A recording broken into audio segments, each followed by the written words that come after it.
Ninawashukuru sana ndugu waandishi wa habari kwa kuitika wito huu wa kuja kwenye makao makuu ya chama chetu Edwin Mtei House siku ya tarehe 21 leo Mei, ili tuweze kuzungumza nanyi jambo la dharura ambalo limetokea.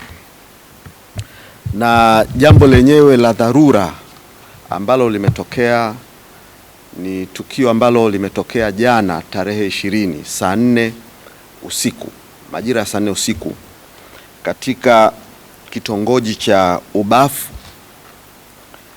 kijiji cha Vikawe, kata ya Pangani na wilaya ya Kibaha. Eneo ambalo limetokea katika kitongoji cha Ubafu ambacho kipo katika wilaya ya Kibaha. Jana majira ya jioni tulipokea taarifa ya kutekwa kwa mwanachama wetu ambaye pia amekuwa kwa muda mrefu sana, zaidi ya miaka 10, msaidizi wa mwenyekiti wa chama chetu taifa, Mheshimiwa Tundu Lissu. Mwanachama wetu huyu anaitwa ndugu David Jumbe.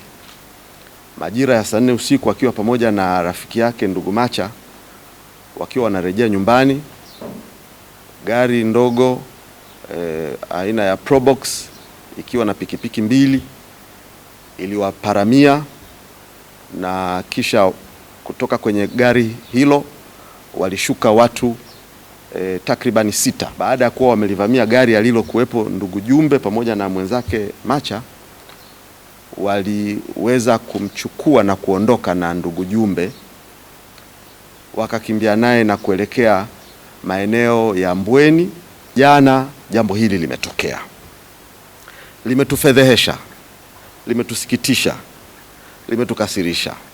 Sasa ndugu wa Tanzania wenzangu, baada ya mahangaiko yote hayo, tunamshukuru Mungu, na nipende kuwajulisha kwamba asubuhi hii familia yake, mke wake amenijulisha kwamba Jumbe amepatikana.